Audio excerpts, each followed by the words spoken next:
Dating app ಪ್ರೀತಿ ಮೊದಲ ಭೇಟಿಯಲ್ಲೇ ಲಾಡ್ಜ್ಗೆ. ಯುವತಿ ಕುಡಿಸಿದ ನೀರಿನಿಂದ ಪ್ರಜ್ಞೆ ತಪ್ಪಿದ ಶ್ರೀಮಂತ ಯುವಕ ಬೆಳಿಗ್ಗೆ ಬಡವನಾಗಿ ಎದ್ದಿದ್ದಾನೆ. ಐಟಿ ಕಂಪನಿಯಲ್ಲಿ ಕೆಲಸ ಮಾಡ್ತಿದ್ದ ಈ ಖತರ್ನಾಕ್ ಜೋಡಿ ಪೊಲೀಸರ ಅತಿಥಿಯಾಗಿದ್ದಾರೆ. ಕೈ ತುಂಬಾ ಸಂಬಳ ಇದ್ರೂ ಕೂಡ ಡೇಟಿಂಗ್ ಆಪ್ ನಲ್ಲಿ ಕಳ್ಳತನಕ್ಕೆ ಪ್ಲಾನ್ ಮಾಡ್ತಾ ಇದ್ರು. ಇಂದಿನ ಯುವಕ ಯುವತಿಯರಿಗೆ ತಮಗೆ ಇಷ್ಟವಾಗಿರುವಂತಹ ಹುಡುಗ ಅಥವಾ ಹುಡುಗಿಯ ಜೊತೆ ಡೇಟ್ ಮಾಡೋದು ಹೊಸ ಫ್ಯಾಷನ್ ಆಗ್ಬಿಟ್ಟಿದೆ. ರೆಬೆಲ್ ಟಿವಿಗೆ ಸ್ವಾಗತ, ನಾನು ರೋಶ್ನಿ. ಡೇಟಿಂಗ್ ಆಪ್ ಪ್ರೀತಿ ಮೊದಲ ಭೇಟಿಯಲ್ಲೇ ಲಾಡ್ಜ್ಗೆ. ಯುವತಿ ಕುಡಿಸಿದ ನೀರಿನಿಂದ ಪ್ರಜ್ಞೆ ತಪ್ಪಿದ ಶ್ರೀಮಂತ ಯುವಕ ಬೆಳಿಗ್ಗೆ ಬಡವನಾಗಿ ಎದ್ದಿದ್ದಾನೆ. ಐಟಿ ಕಂಪನಿಯಲ್ಲಿ ಕೆಲಸ ಮಾಡ್ತಿದ್ದ ಈ ಖತರ್ನಾಕ್ ಜೋಡಿ ಪೊಲೀಸರ ಅತಿಥಿಯಾಗಿದ್ದಾರೆ. ಕೈ ತುಂಬಾ ಸಂಬಳ ಇದ್ರೂ ಕೂಡ ಡೇಟಿಂಗ್ ಆಪ್ ನಲ್ಲಿ ಕಳ್ಳತನಕ್ಕೆ ಪ್ಲಾನ್ ಮಾಡ್ತಾ ಇದ್ರು. ನೋಡಿ, ಇಂದಿನ ಯುವಕ ಯುವತಿಯರಿಗೆ ತಮಗೆ ಇಷ್ಟವಾಗಿರುವಂತಹ ಹುಡುಗ ಅಥವಾ ಹುಡುಗಿಯ ಜೊತೆ ಡೇಟ್ ಮಾಡೋದು ಹೊಸ ಫ್ಯಾಷನ್ ಆಗ್ಬಿಟ್ಟಿದೆ. ಅವರ ಬೇಡಿಕೆಗಳನ್ನ ಈಡೇರಿಸುವ ಸಲುವಾಗಿ ಕೆಲ ಸಾಮಾಜಿಕ ಜಾಲತಾಣಗಳು ಅಥವಾ ಆಪ್ಗಳು ಸದ್ಯಕ್ಕೆ ಚಾಲ್ತಿಯಲ್ಲಿ ಇವೆ. ಇದನ್ನ ನಂಬಿ ಮೋಸ ಹೋಗಿದ್ದವರು ತುಂಬಾ ಜನ ಇದ್ದಾರೆ. ಇಂತಹ ಎಕ್ಸಾಂಪಲ್ಸ್ಗಳು ಬಹಳಷ್ಟು ಇದೆ. ಅದರಲ್ಲೂ ಕೂಡ ಸಾಮಾಜಿಕ ಜಾಲತಾಣಗಳಲ್ಲಿ ಅಥವಾ ಬೇರೆ ಬೇರೆ ಆಪ್ಸ್ಗಳಲ್ಲಿ ಕೆಲವೊಂದು ಆಡ್ ಗಳನ್ನ ಕೊಡ್ತಾರೆ. ಅದನ್ನ ನೋಡಿಯೂ ಕೂಡ ಅದೆಷ್ಟೋ ಜನ ಹಣ ಕಳೆದುಕೊಂಡಿದ್ದಾರೆ, ಅದೆಷ್ಟೋ ಜನ ಮೋಸ ಕೂಡ ಹೋಗ್ಬಿಟ್ಟಿದ್ದಾರೆ. ಆದ್ರೂ ಕೂಡ ಇಂತಹ ಪ್ರಕರಣಗಳು ಮಾತ್ರ ನಿಲ್ತಾ ಇಲ್ಲ, ಈಗಲೂ ಕೂಡ ನಡೀತಾನೆ ಇದೆ. ಇದೀಗ ಮತ್ತೊಮ್ಮೆ ಇದೇ ರೀತಿಯಾದಂತಹ ಒಂದು ಪ್ರಕರಣ ಬೆಳಕಿಗೆ ಬಂದಿದೆ. ಬೆಂಗಳೂರಿನಲ್ಲಿ ಡೇಟಿಂಗ್ ಆಪ್ ಮೂಲಕ ಯುವಕರನ್ನ ಪರಿಚಯ ಮಾಡಿಕೊಂಡು ಮಾಂಪರು ಔಷಧಿ ನೀಡಿ ದೋಚ್ತಾ ಇದ್ದಂತಹ ಜೋಡಿಯನ್ನ ಇಂದಿರಾನಗರ ಪೊಲೀಸರು ಬಂಧಿಸಿದ್ದಾರೆ.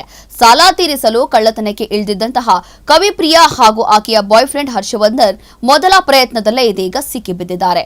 ಇಬ್ರು ಕೂಡ ಐಟಿ ಕಂಪನಿಯ ಉದ್ಯೋಗಿಗಳು. ಒಳ್ಳೆಯ ಕೆಲಸ ಇತ್ತು, ಕೈ ತುಂಬಾ ಸಂಬಳ ಇತ್ತು. ಆದ್ರೂ ಕೂಡ ಅಡ್ಡದಾರಿಯಲ್ಲಿ ದುಡ್ಡು ಮಾಡುವಂತಹ ಚಟ ಇಬ್ಬರಿಗೂ ಇತ್ತು. ಯಾಕೆ ಅಂತಂದ್ರೆ ವೀಕೆಂಡ್ ನಲ್ಲಿ ಪಾರ್ಟಿ ಮೋಜು ಮಸ್ತಿ ಅಂತ ಹೇಳಿ ಎಂಜಾಯ್ ಮಾಡ್ತಿದ್ದಂತಹ ಆ ಜೋಡಿ ಹಣದ ದುರಾಸೆಗೆ ಬಿದ್ದು ಈಗ ಪೊಲೀಸರ ಅತಿಥಿಯಾಗಿದ್ದಾರೆ. ಪ್ರೀತಿಯ ನೆಪದಲ್ಲಿ ಯುವಕರನ್ನ ಬಲೆಗೆ ಬೀಳಿಸಿ ಕಳ್ಳತನ ಮಾಡ್ತಾ ಇದ್ದಂತಹ ಈ ಜೋಡಿಯನ್ನ ಇಂದಿರಾನಗರ ಪೊಲೀಸರು ಸದ್ಯಕ್ಕೆ ಲಾಕ್ ಮಾಡಿದ್ದಾರೆ, ವಿಚಾರಣೆ ನಡೆಸ್ತಾ ಇದ್ದಾರೆ. ಇನ್ನು ಡೇಟಿಂಗ್ ಆಪ್ ಮೂಲಕ ಯುವಕನಿಗೆ ವಂಚಿಸಿ ಹಣ ಮತ್ತು ಚಿನ್ನ ದೋಚಿದ್ದಂತಹ ಈ ಖತರ್ನಾಕ್ ಜೋಡಿ ಪೊಲೀಸರ ಬಲೆ ಬಿದ್ದಿದ್ದು ತಮಿಳುನಾಡು ಮೂಲದ ಕವಿಪ್ರಿಯಾ ಹಾಗೂ ಆಕೆಯ ಬಾಯ್ ಫ್ರೆಂಡ್ ಹರ್ಷವರ್ಧನ್ ಅನ್ನ ಇಂದಿರಾನಗರ ಪೊಲೀಸರು ಅರೆಸ್ಟ್ ಮಾಡಿದ್ದಾರೆ. ಈ ಜೋಡಿ ಇಬ್ಬರು ಕೂಡ ತಮಿಳುನಾಡು ಮೂಲದವರೇ ಆಗಿದ್ದಾರೆ. ನಗರದ ಸಾಫ್ಟ್ವೇರ್ ಕಂಪನಿಯಲ್ಲಿ ಕೆಲಸ ಮಾಡ್ತಾ ಇದ್ರು. ಡೇಟಿಂಗ್ ಆಪ್ ನಲ್ಲಿ ಫುಲ್ ಆಕ್ಟಿವ್ ಆಗಿ ಇದ್ದಂತಹ ಈ ಜೋಡಿ ನಗರದ ಯುವಕನಿಗೆ ಡೇಟಿಂಗ್ ಆಪ್ ನಲ್ಲೇ ಬಲೆ ಬೀಸಿದ್ರು. ಅದು ಕೂಡ ಮೊದಲನೇ ಬಾರಿಗೆ. ಇದೀಗ ಎಲ್ಲವೂ ಕೂಡ ಸತ್ಯ ಹೊರಗೆ ಬಂದ್ಬಿಟ್ಟಿದೆ. ಯುವಕ ಕೂಡ ಸಾಫ್ಟ್ವೇರ್ ಇಂಜಿನಿಯರ್ ಆಗಿದ್ದಾನೆ. ಕೈ ತುಂಬಾ ಸಂಬಳ ಇತ್ತು. ಇನ್ನು ಯುವಕನ ಮಾಹಿತಿ ಸಂಗ್ರಹಿಸಿದಂತಹ ಯುವತಿ ಆತನ ಜೊತೆ ಫ್ರೆಂಡ್ಶಿಪ್ ಕೂಡ ಶುರು ಮಾಡಿಕೊಂಡಿದ್ದಾಳೆ. ಇಬ್ಬರು ಕೂಡ ಒಂದು ತಿಂಗಳು ಪರಿಚಯ ಆಗಿದ್ರು. ನವೆಂಬರ್ ಸ್ಟಾರ್ಟಿಂಗ್ ಅಲ್ಲೇ ಇಂದಿರಾನಗರದ ಲಾಡ್ಜ್ ಒಂದರಲ್ಲಿ ಭೇಟಿಯಾಗಿದ್ರು. ಇಬ್ಬರು ಒಟ್ಟಿಗೆ ಪಾರ್ಟಿ ಮಾಡಿ ಊಟ ಮಾಡಿದ್ದಾರೆ. ನಂತರ ಸ್ವಲ್ಪ ಹೊತ್ತಿಗೆ ಯುವಕ ಪ್ರಜ್ಞೆ ತಪ್ಪಿ ನಿದ್ದೆಗೆ ಜಾರಿದ್ದಾನೆ. ಈ ವೇಳೆ ಕವಿಪ್ರಿಯಾ ಮತ್ತು ಆತನ ಬಾಯ್ ಫ್ರೆಂಡ್ ಯುವಕನ ಮೇಲಿದ್ದಂತಹ ಬ್ರಾಸ್ಲೆಟ್, ಚೈನ್ ಹಾಗೂ ಹಣ ದೋಚಿ ಅಲ್ಲಿಂದ ಪರಾರಿಯಾಗಿದ್ದಾರೆ.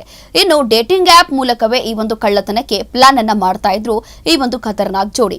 ಇನ್ನು ಆಪ್ಗಳ ಮೂಲಕ ಸಾಲ ಮಾಡಿಕೊಂಡು ಲಕ್ಷಾಂತರ ರೂಪಾಯಿಗಳ ಹಣಕಾಸು ಸಂಕಷ್ಟಕ್ಕೆ ಸಿಲುಕಿದ್ದಂತಹ ಕವಿಪ್ರಿಯಾ ಹಾಗೂ ಹರ್ಷವರ್ಧನ್ ಈ ಜೋಡಿ ಸಾಲ ತೀರಿಸಬೇಕು ಅಂತ ಹೇಳಿ ಕಳ್ಳತನ ಮಾಡುವಂತಹ ಪ್ಲಾನ್ ಅನ್ನ ಮಾಡ್ತಾ ಇದ್ರು. ಈ ಬಗ್ಗೆ ಅವಕಾಶ ಹುಡುಕ್ತಾ ಇದ್ದಂತಹ ಕವಿಪ್ರಿಯಾ ತನ್ನ ಫೋಟೋಗಳನ್ನ ಡೇಟಿಂಗ್ ಆಪ್ ನಲ್ಲಿ ಹಾಕಿ ಯುವಕರನ್ನ ಟಾರ್ಗೆಟ್ ಮಾಡಿ ಬಲೆ ಬೀಸ್ತಾ ಇದ್ಲು. ಫೋಟೋ ನೋಡಿದ ಓರ್ವ ಯುವಕ ಆಕೆಯನ್ನ ಸಂಪರ್ಕ ಮಾಡಿದ್ದಾನೆ. ಇಬ್ಬರ ನಡುವಿನ ಸಂಭಾಷಣೆ ನಿಧಾನವಾಗಿ ಸ್ನೇಹಕ್ಕೆ ತಿರುಗಿತ್ತು. ನಂತರ ನವೆಂಬರ್ 1ನೇ ತಾರೀಕು ಇಬ್ರು ಕೂಡ ರೆಸ್ಟೋರೆಂಟ್ಗೆ ಡೈರೆಕ್ಟ್ ಆಗಿ ಭೇಟಿಯಾಗ್ತಾರೆ. ಇಬ್ಬರು ನವೆಂಬರ್ 1ರಂದು ಇಂದಿರಾನಗರದ ರೆಸ್ಟೋರೆಂಟ್ ಒಂದರಲ್ಲಿ ಭೇಟಿಯಾಗಿದ್ರು. ಮಾತುಕತೆ ನಡುವೆ ಮದ್ಯಪಾನ ಮಾಡಿದಂತಹ ನಂತರ ಕವಿಪ್ರಿಯಾ ಆ ಯುವಕನನ್ನ ಸಮೀಪದ ಲಾಡ್ಜ್ ಒಂದಕ್ಕೆ ಕರೆದುಕೊಂಡು ಹೋಗ್ತಾಳೆ. ಮಧ್ಯರಾತ್ರಿ ಊಟವನ್ನ ಆನ್ಲೈನ್ ನಲ್ಲೇ ಇಬ್ಬರು ಕೂಡ ಆರ್ಡರ್ ಮಾಡಿ ತರಿಸಿ ತಿಂತಾರೆ. ನಂತರ ಯುವಕನಿಗೆ ನೀರು ಕುಡಿಯಲು ಕೊಟ್ಲು. ಆ ನೀರಿನಲ್ಲಿ ಆಕೆ ಮಂಪರು ಔಷಧಿ ಬೆರೆಸಿದ್ರಿಂದ ಕವಿಪ್ರಿಯಾ ಕೊಟ್ಟಂತಹ ಆ ನೀರನ್ನ ಕುಡಿದ ಕೆಲವೇ ಕ್ಷಣಗಳಲ್ಲಿ ಆ ಯುವಕ ಪ್ರಜ್ಞೆ ತಪ್ಪಿ ಅಲ್ಲೇ ಬಿದ್ದು ಹೋಗಿದ್ದಾನೆ.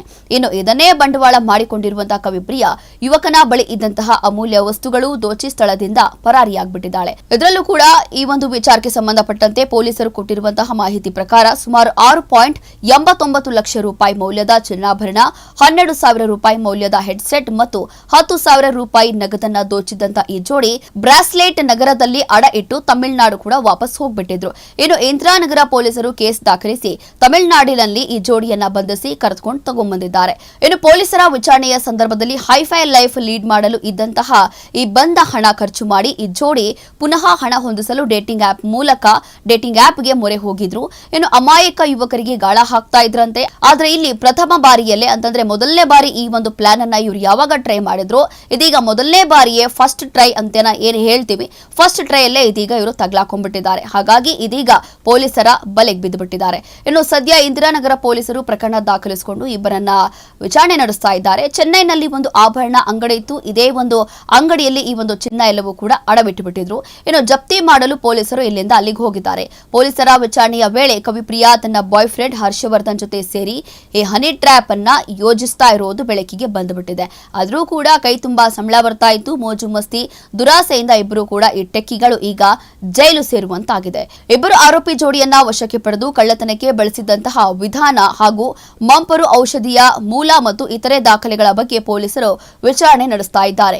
ಮುಂದಿನ ಕೆಲ ದಿನಗಳಲ್ಲಿ ಪ್ರಕರಣಕ್ಕೆ ಸಂಬಂಧಿಸಿದ ಹೆಚ್ಚಿನ ಮಾಹಿತಿ ಬೆಳಕಿಗೆ ಬರಲಿದೆ ಅಂತ ಹೇಳಿ ಪೊಲೀಸರು ಈಗಾಗಲೇ ಮಾಹಿತಿಯನ್ನ ಕೊಟ್ಟಿದ್ದಾರೆ.